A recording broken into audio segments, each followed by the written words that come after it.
Assalamualaikum. Waalaikumsalam. Oh ya, silakan masuk. Ya Pak, Ya, silakan duduk.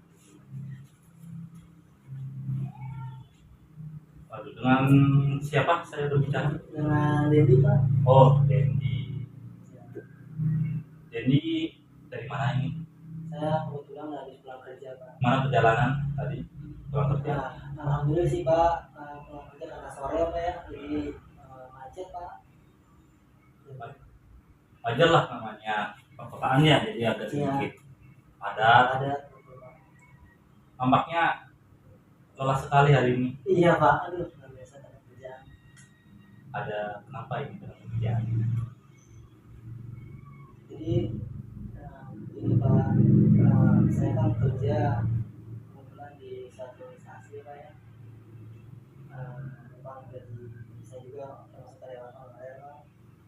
Tapi entah kenapa kerjaan yang saya jalani kayaknya melebihi kapasitas saya Pak. Oh, seperti itu. Baik, Pak Dendi, mungkin biar lebih akrab, saya panggil Mas saja kali ya, Mas Dendi. Tentu dengan datang ke sini ada tujuan yang ingin disampaikan. Saya harap nanti Mas Dendi bisa dengan sukarela menceritakan lebih detail seperti apa permasalahan yang dialami oleh Mas Dendi sendiri. Tentu selain dengan kesukarelaan itu, Mas Dendi bisa lebih jujur, bisa lebih terbuka dengan saya supaya saya juga bisa memahami seperti apa yang sedang dirasakan. Dari kejujuran dan kesukarelaan Mas Dendi tentu agak sedikit berat untuk dilakukan ya. Iya. Karena mungkin Mas Dendi belum begitu kenal dengan saya. Tentunya kenalkan, saya Muhammad Faisal Adi Gunawan, bisa dipanggil Pak Faisal saja, selaku konselor di sini yang nanti akan membantu bertanggung jawab dalam proses konseling nanti. Tentu didasari dengan kesukarelaan tadi yang saya bilang tadi, dan keterbukaan. Saya harap Mas Dendi bisa lakukan itu. Saya akan memegang amanah itu tentu sebagai bentuk rahasia saya dan Mas Dendi. Saya tidak akan membeberkan permasalahan Mas Dendi di manapun tempatnya. Di dasar itu akan timbul rasa percaya dan rasa yakin. Sebelumnya, apa Mas Dendi sudah siap dan yakin merasa percaya oleh saya sebagai konselor untuk mendengarkan apa yang sedang dikeluhkan, atau merasa belum siap? Dengan pembicaraan ini saya yakin Pak. Saya yakin ya. Melakukan sesi konseling. Oke, baik. Berarti Mas Dendi sudah merasa yakin dengan saya. Di awal Mas Dendi bilang sepertinya ada sedikit tekanan dalam pekerjaan mengenai honor, dan sepertinya saya kurang jelas. Mungkin Mas Dendi bisa menceritakan lagi seperti apa yang sebenarnya dirasakan. Ya Pak, jadi gini, saya itu kan pekerja honorer Pak. Ya. Nah, entah kenapa belakangan ini banyak tugas-tugas yang harus saya kerjakan di luar tanggung jawab saya Pak. Bahkan ketika seharusnya jam pulang saya ini menjadi lembur Pak. Jadi kerjaan teman saya yang seharusnya dia kerjakan menjadi tugas saya juga. Jadi bertambahlah kerjaan saya, tetapi secara dari honorernya maaf ya Pak ya, jujur aja, dari gajinya sama rata Pak. Sedangkan saya lebih banyak kerja dulu. Mungkin itu sih Pak yang menjadi beban buat saya. Kenapa sih kerjaan orang ditanggung oleh saya, sedangkan orang lain pun bertanggung jawabnya masing-masing kan gitu ya Pak ya. Iya. Jadi berat Pak saya Pak, kadang-kadang lelah juga gitu.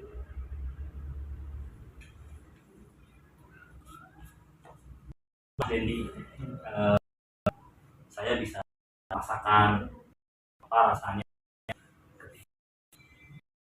mendapatkan dan itu yang mungkin Iya. tidak seperti merasa Iya. tidak semangat, merasa lelah seperti itu ya. Iya. Saya ikut merasakan apa yang dirasakan Mas Dendi, tapi justru dengan itu saya merasa salut dengan Mas Dendi. Mas Dendi masih bisa melakukan hal yang terbaik untuk pekerjaan yang sedang dijalaninya. Iya. Saya salut saya. Iya Pak, ya, semangat juga Pak ya, saya jadi semangat juga nih Bapak bisa ngomong seperti itu, jadi saya tanyakan Bapak tuh memperhatikan saya, mendengarkan saya, jadi saya bisa lebih dewasa. Mungkin dengan bisa setelah bercerita sedikit bagaimana sekarang, apakah masih ada yang mengganjali perasaan Mas Dendi atau mungkin justru ada hal beda dari sesuatu yang biasa. Sekarang saya merasa lebih pede aja Pak, percaya dengan hal ini, terus karena dengan bijak sekali mendengarkan cerita saya merasa lebih semangat kembali, dan juga dan juga termotivasi sebenarnya. Baik, sebelumnya saya boleh mengetahui setelah berapa lama menghonor? Saya mau ini udah 2 tahun. 2 tahun ya, berarti cukup lama ya.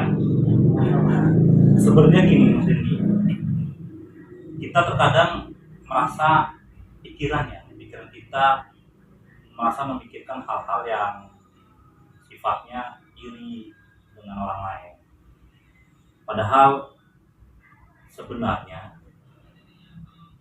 dari pekerjaan itu bisa diambil manfaatnya. Tentu dengan hal seperti itu kan Mas Dendi punya keahlian lebih daripada teman-teman yang lain.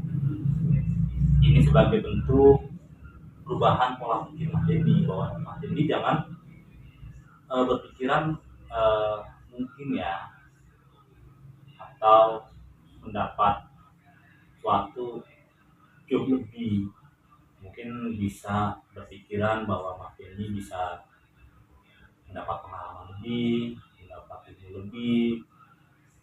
Ini hanya sebagai bentuk motivasi aja untuk Mas Dendi, bahwa Mas Dendi bisa lebih baik dari yang lain. Bagaimana menurut Mas Dendi itu? Nah, benar sih Pak. Jadi memang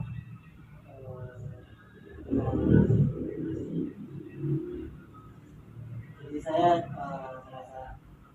merasa percaya diri Pak, yang pertama percaya diri, yang kedua bisa motivasi diri sendiri, jadi harus semangat ya. Terus makanya saya bingung Pak, kadang-kadang mau cerita ke siapa gitu, jadi dipendam, akhirnya saya memberanikan diri untuk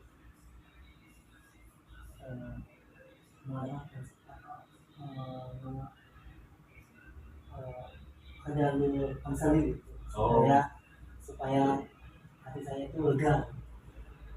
Baik, jadi kan tadi Mas Dendi merasa memendam perasaan Mas Dendi, dia merasa tidak adil, bingung mau cerita dengan siapa, merasa terbebani jadinya, merasa jadi lelah sendiri, jadi nggak semangat sendiri, kerja jadi yang merasa ini sebuah ibaratnya ban gitu ya. Jadi jalan-jalan cerita yang tadi Mas Dendi ceritakan, nampaknya ada yang perlu diperbaiki dari diri Mas Dendi. Yang tadi saya bilang, untuk memotivasi diri sendiri mungkin dengan menambahnya pekerjaan itu dijadikan ilmu, bahwa pengalaman itu lebih baik. Mungkin di suatu saat nanti dengan pengalaman yang Mas Dendi miliki akan ada dampak baiknya ke depannya, seperti itu ya. Jadi nampaknya emang dalam ceritanya Mas Dendi penuh dengan kebingungan, Iya Pak. harus bercerita dengan siapa Siapa. gitu ya. Bagaimana sekarang kayaknya? Sekarang dengan saya meluapkan kegelisahan saya, terus kebingungan saya, sekarang saya agak lebih lega. Oh, jadi kedepannya seperti apa kira-kira perilaku atau tindakan Mas Dendi yang dengan pekerjaan double itu?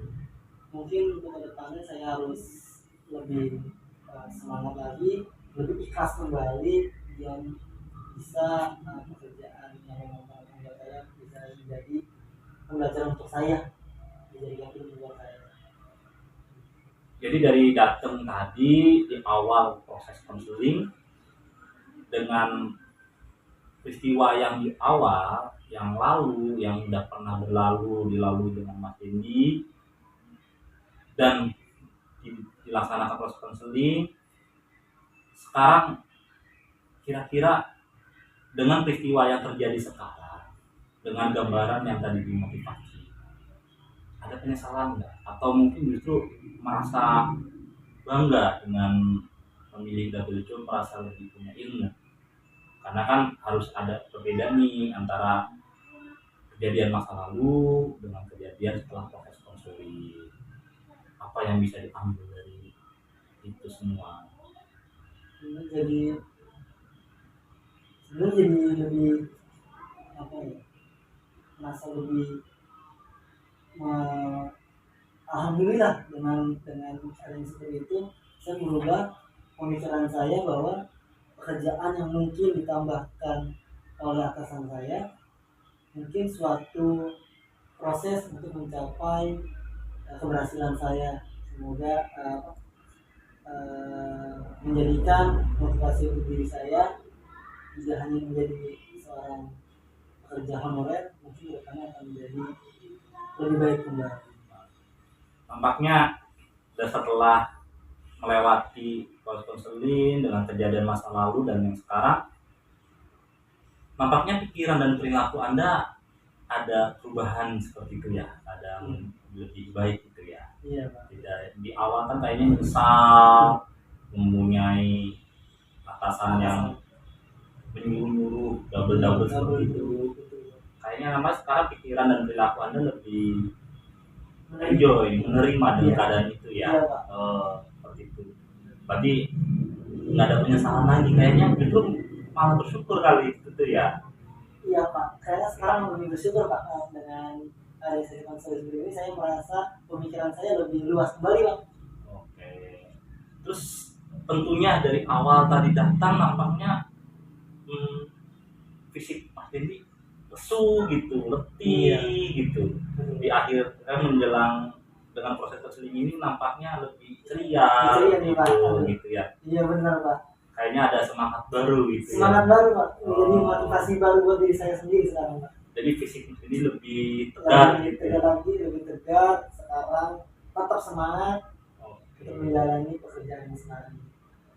Jadi setelah melalui ini semua ada hikmah tentunya yang diambil ya. Kedepannya seperti apa? Apakah akan menyesal dengan perilaku atasannya seperti itu atau bagaimana yang akan Anda lakukan? Mungkin yang pertama mungkin saya akan merubah mindset saya dulu Pak, bahwa apa yang dilakukan oleh atasan saya mungkin memiliki tujuan tertentu untuk membuat saya lebih baik kembali Pak. Oke. Semangat terus ya. Iya Pak, makasih banyak Pak. Mungkin setelah panjang kita berbicara, dengan akhirnya Mas Dendi bisa tersenyum, saya ikut bangga. Berarti dengan saya mendengarkan cerita Mas Dendi, nampaknya Mas Dendi terbantu dengan proses konseling ini gitu ya. Sangat terbantu Pak. Sangat terbantu, syukur sekali ya. Iya. Oke. Jadi bagaimana? Kayaknya ada yang masih bisa mengganjal atau sekarang sudah lega Pak, Lega ya. udah lega, udah ceria kembali saya, jadinya tidak ada beban kembali Pak. Oke, terima kasih sebelumnya sudah mempercayakan saya sebagai konselor di sini untuk membantu. Terima kasih sekali ya, Anda sebagai konseling mampu menunjukkan sikap yang luar biasa menurut saya. Kedepannya semoga lebih baik lagi ya. Iya Pak. Mungkin itu aja yang bisa saya bantu, atau ada yang ditambahkan lagi. Saya rasa sudah Pak, sudah tidak ada beban kembali. Oke, semangat terus ya. Iya Pak. Terima kasih banyak Pak Ya. atas waktunya Pak ya Pak. Saya pamit ya Pak. Silakan. Assalamualaikum. Waalaikumsalam.